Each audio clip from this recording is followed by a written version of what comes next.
So it is. Oh. Whoa, sorry, man. Did you spill that? Just a little bit. Sorry. Hey, we're playing there tomorrow. Are you? Yeah. Very cool. Very Yeah. cool. How you guys doing? Good. How are you? All right. We just talked on the phone a week ago Oh, great. at Radio Memphis. So. Oh, yeah. Okay. Are you the one I've spoken to with We the have. Max before? Yeah. Oh, right on, man. Yeah. So we talked from Baltimore. I was at the bookstore. Yes, you were. Yeah, that was cool. I saw your pictures of all your books that you picked up that day. Yeah, I'm almost through Great Gatsby now. Oh, really? I don't read very much per day. Sure, Got sure. a lot going on. Yeah, it's Very great. cool. So I know we're on a kind of time crunch, so I'll make this as quick and painless as possible. Okay. You ready? Mm-hmm. All right. So first question is kind of for all of you. Not many bands have a career defining album such as Similitude of a Dream, let alone follow it up with a second part of that album. As The Greatest Adventure was developing, for all of you, was creating a sequel something that you warmed up to right away? Not I. I remember if you watch the making of DVD, I think the very first night in the studio, we sat down at dinner, as we usually do when we start an album, and talk about what we're going to do and direction. And I think I said in the video right there and then, there's only two things I want. It's got to be a single, and it can't be related to Similitude. And sure enough, I guess I lost both of those battles. Very true. Well, and I wasn't sure, if that was the way we should go either. It's not like, it wasn't like with Similitude. I felt like right away I had enough of the pieces to the puzzle from just my sketches and just the sketches that the other guys had. I felt like there was enough to go on. But on this one, it was like, well, maybe that's not what we should do right now. So it wasn't really until after those sessions that it all came together. Very Actually. cool. Yeah. What about you guys? I didn't want it. I was like Mike. I didn't want to do it, but it would just seem like if it's good, and then when you turned around the big sketch, it was all like, oh, you know what, this is cool. And But I remember Neal being saying, well, Similitude was so moving and delivered, and I was like, well, you can't make The Wall every single album. You got to have an Animals, you got to have but you can't make every album this sprawling double epic concept album. But I guess you can. 2 albums in a row, it works. So, Yeah, Similitude was so powerful every night. It changed me. I realized that it was the piece itself that really delivered, and I didn't want to go out for a month or something and not feel as strong at the end. Sure. And praise the Lord, this piece delivers maybe even stronger. Do you think? Yeah, I think sometimes it really does. It's a little more pointed, it's a little deeper, a little tougher. Shines you around the room a little bit, that it won't let you go. Well, I know when I talked to you last on the radio station, I had told you the story of my friend who was touched by the album, who's not into this kind of music whatsoever, not even into prog, not into anything like that. If it's not Metallica, Megadeth, Anthrax, or Slayer, forget it. And I looked over at him doing Breath of Angels, and there's just tears pouring down his face. And I asked him what was up, and he's like, it's too much. and so, in a good way, because on the way home he asked me to play the album for him from start to finish, and it just happened to work. But I think Similitude definitely was that album, like I said, defining in some ways. And then this one, at least I haven't seen it live yet, but I know I've told the joke, around with all my friends that first day listening to it, when it got to Love That Never Dies, I'm in the room crying and singing all the lyrics. Never heard the song before, but it was that touching and that powerful for me. So definitely I think it worked very well. So Neal, the one thing that has always struck me with your music is how, no matter how dark or emotional lyric content is, you have a way of creating melodies and harmonies that are catchy and infectious. When you write a song like Broken Sky, Long Day, Reprise, or Love That Never Dies, or I'm Dying off of Snow, or the countless other tracks that come, what comes first, lyrical concept, melody, or the lyrics themselves? Well, first of all, the stuff that we've written together, we wrote together. Sure. So it wasn't like I wrote it all by myself. So it's definitely a combination of ideas and personalities and everything working. But generally, when we're working on these things, we'll have like one phrase, and then the rest of the lyrics come last. The music generally comes first, and usually one line like "I got to run" or "A love that never dies," and then we kind of fill in the blanks later. Gotcha. Randy, when composing for a concept album like Similitude or Great Adventure, how daunting is it to figure out ways to call back melodic figures, riffs, or rhythmic figures to the previous track, or in this case, album? Well, in a lot of cases, when we're talking about follow-up albums or sequels, we kind of think of doing that right at the beginning. That's always sort of a given. I think what we did on this one, while we caught back a few themes here and there, it was not only sparse enough, but it was different enough not to really feel like you're just playing that passage again. But you're certainly quoting the same passage. Whereas like on an earlier album like Testimony 2, some of those passages were pretty much the way they were on the first album when we quoted them. So that was kind of different. I think we did it enough without overdoing it. I'm not a big fan of that myself, but I think the way this one ended up was just the right balance. Very cool. So, yeah. All right, Mike, congratulations to Max. First off, for everything that's getting the upcoming award. But as someone with such a storied career, so many songs with so many bands, I have to ask, how do you keep it all straight up there? Not the scheduling and juggling of all the different bands and personalities, but the rhythm cues and rhythms and everything else. So that kind of, it's got to be like Johnny Mnemonic up there sometimes. Like, actually, the scheduling and the juggling is harder than the music for me. Really? Yeah, I mean scheduling is hard. Yeah, the music is easy. I've talked to Marlene many times about your schedule. Yeah, I mean, for me, I don't know. I was just kind of blessed with this elephant's memory that can literally, play a 3-hour show with these guys, and the next day get on a plane and do a 2-hour show with Metal Allegiance, and then from there go play a show with Winery Dogs or Sons of Apollo, whatever. It's just, I don't know. Once it's embedded in there, it's kind of there for life. Sure. I remember with Dream Theater, we did on the 20th anniversary tour. I wanted to go through one song on every album chronologically, but starting with the Majesty demos. So we revisited the first song that we ever wrote together, the song called Another One that we wrote at Berkeley in '85. And here we are in 2005, 20 years later. And those guys hated me for this, but I just, I put them on, sent it out to the set list. This is what we got to learn.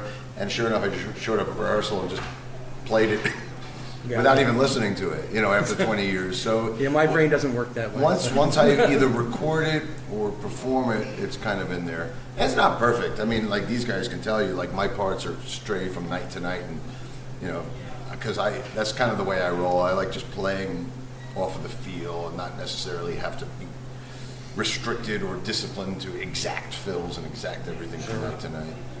Yeah, I always say, well, we humans have to actually learn music. Yeah. Well, hey, it's a gift, I'm telling you. Granted, my instrument is less demanding. These guys have a million notes. I just have to remember what my 4 limbs do, and how the song goes. So, Bill, keyboard-wise, you really seem to have come into your own on this album, both from a playing standpoint and sonically. Do you have a moment in prepping for the tour where you're like, what did I do? I have to recruit that and sing over it too. Well, the hardest part with tour prep was that we don't always play live what we recorded, at least between Neal and myself, and even Eric too. Will sometimes cover one of Neal's guitar parts, or I'll cover some of Neal's, because we have to think what's going to serve the visual, and the logistics of the performance. If sometimes Neal needs to be free to go sing and do, run around and with a funny hat on. I've seen the picture. And so sometimes I'll have to cover extra parts that I didn't play on the album. And sometimes he'll play a part that I played on the album just for logistics. So there are places where I'm covering more parts simultaneously than I recorded, and that's hard to figure out. I try to use the technology to do that. I'll program certain things, like if I have to do a quick sound change, at the top of a keyboard run, the last note will actually trigger the sound change, for example. I'll do things like that. So just to kind of make it possible to do these things. But the vocals were, when we did Similitude, we thought there's no way we were going to be able to sing this. And somehow we could, and it was actually fairly easy every night. And so we thought, hey, well, we can just do whatever we want when we record. So this has been much more difficult to sing, a lot of more higher parts for me. Especially first thing in the morning, Yeah. on the morning show. I Like watched, this morning. I watched the morning show. So that's been the hardest part, really, the vocals, just to pace myself. Sometimes I can't. I have to decide where I'm going to save it and where I'm going to go for it. Gotcha. You know. All right, Eric, as a guitar player myself, you've kind of been the biggest surprise in the Neal Morse band. You know, I'd never heard of you, of course, before. I don't know how many people had at that point. But, you know, and your work on the last two albums especially has been really inspired and extremely passionate. You know, as these albums have developed, what growth in yourself as a player or a musician have you noticed? A lot. I mean, I always tell people when they ask, like, what should I do to be better and get, like, what do I practice, arpeggio scales, and I'm like, I mean, that stuff's great, but I always say just, like, surround yourself with, like, musicians that are better than you, and that you have to either rise to the occasion or you're the weak link. And But in your they don't case, like the- that's impossible. yeah, right. You can't. There aren't any musicians that are better than Yes, you. they are. You get on YouTube and find some kid in Asia that's playing circles around me, and I'm like, what am I supposed I to don't do? think so. Yeah, I mean, I want to thank you, but I disagree. But yeah, and I mean, I just pushing myself, even on a lot of the solo parts, I made myself play things that were maybe outside of my comfort zone or things I wouldn't normally do for that reason. And then it's always a weird thing to come back around. I'm so used to learning other people's guitar parts, like whether Petrucci stuff for Shadow Fortress or some Paul Gilbert solos that were in Neal's catalog, or I'm very familiar with learning other people's stuff, which is also another great thing I tell players to do is, like, you know, pick some of these top players and try to figure out their stuff. You'll figure out new stuff. But then going back and having to relearn my own parts was kind of weird these past two albums. Because, you know, you record it and then you kind of move on for a little bit, or you got a lot of other stuff going on, and you come back to prep for tour and you're like listening to my parts, like, what did I do? Like, and then kind of like with the vocal stuff, it's like, I've got to do that every night, okay. But it's a good challenge, and I think that is part of what pushes and makes you a little better. Definitely. So, go back to Neal. You and Mike have such a long history through all the different projects that you've done. And I think you've developed almost like a simpatico kind of thing, you know, where it seems like, at least when you listen to it, that you guys know where each other are going before it gets there. And I could be way off on that, like I said, but when you write, are you subconsciously thinking about what Mike might play, or does he surprise you the majority of the time when he comes up with something? Well, both. I remember early on when I used to program all the drums for the demos. I don't really do that anymore, but I started, you know, like programming the kind of fills that, because it just kind of gets in your way of thinking. You know, I didn't really think like that before, and of course, yeah, he surprises me all the time. And when I hear him play every night, a lot of times I'm surprised, you know, in a good way. See, I'm often surprised in the opposite way of myself. Oh man! last night I dropped a beat in the call. I'm sure you guys all noticed that. I was like, oh man, it happens. It happens. Sure. When there's that much going on, I mean. Yeah. So, Bill, what is your favorite moment performing this album every night? I'll have to say two. So the first time I sing, well, not first time I sing, but on Momentary Change when I come in, because it's such an exposed moment, and my, you know, when you're not singing for a long time, and all of a sudden you gotta go, I hit this thing, and when it just happens, it's like, like there's an excitement, like, you know, is this gonna work? Sure. I don't know, you know, when you just out of nowhere just start singing high. So I always feel good because I can usually do it. I feel good every night. And then playing probably Freedom Calling. This whole song, just the way it builds and builds and builds and builds, and you know, it's just exciting. It's just fun to play. Very cool. That's one of my favorite parts of the show too. Not to jump on his question, but for me, my favorite part of the album and the show is Great Despair, Freedom Calling, and Love That Never Dies. Because you have three extreme like emotions. Great Despair is just pocket vibe, mood. Eric's singing his ass off. Neal's doing all the slide guitar stuff. It's just a vibe. Then Freedom Calling is tension, and it's building, and there's a lot going on, and progressive parts, and it's building and building and building. And then Love That Never Dies is the big release, you know, and that is just so climactic with Eric's vocals, and yeah. So to me, the last three songs of Great Adventure, that's my favorite part of the show each Yeah. night. Well, Mike, set up the next question. So vocally, both you and Bill have really just, I don't think I would have expected. I was always used to Neal, the only vocalist on anything that you did, you know, besides the harmony singers. And then these guys came along, and the first time it was like, whoa, where'd that come from? So how difficult has it been to develop your singing over the increasingly challenging music, or has that just come pretty naturally?